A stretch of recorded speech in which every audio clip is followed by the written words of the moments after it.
महाराष्ट्रातल्या बोगस मतदार शोधण्यासाठी आता भाजपची मोहीम सुरू झाली आहे आणि मुख्यमंत्री देवेंद्र फडणवीस आणि प्रदेशाध्यक्ष रवींद्र चव्हाण यांच्या उपस्थितीमध्ये पार पडली आहे। तर एसआयआर कार्यशाळा ही पार पडली आहे आणि महाराष्ट्रात 2002 साली झालेल्या एसआयआरचा संदर्भ हा घेतला जाणार आहे। बीएलओ आणि बीएलएच्या समन्वयातून ही प्रक्रिया राबवली जाणार आहे। तर एसआयआर अभियान राबवण्यासाठी 3 महिन्यांचा हा कार्यक्रम आहे। शासकीय कर्मचारी असलेला बीएलओ आणि पक्षाचा प्रतिनिधी म्हणून बीएलए काम पाहणार आहे आणि एसआयआर मोहिमेसोबतच भाजपकडून संघटन वाढीसाठी सुद्धा प्रयत्न होणार आहेत। पुढच्या 10 दिवसांमध्ये एसआयआर संदर्भात आवश्यक त्या सर्व नियुक्त्या करण्याचे आदेश देण्यात आलेले आहेत।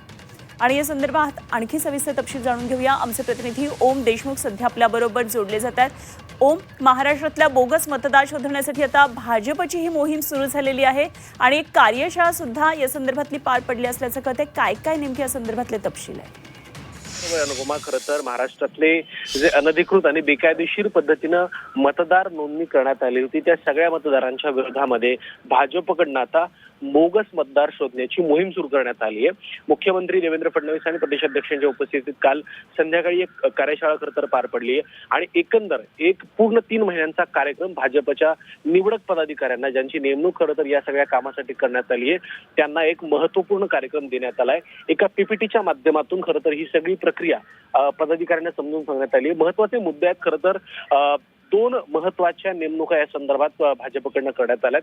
बीएलए 1 आणि बीएलए 2 अशा 2 महत्वाच्या पदाधिकाऱ्यांची नेमणूक, एकंदरीत सगळी कार्यपद्धती आणि सगळी रचना समजावून सांगण्यासाठी आणि ही प्रक्रिया पार पाडण्यासाठी करण्यात आली आहे।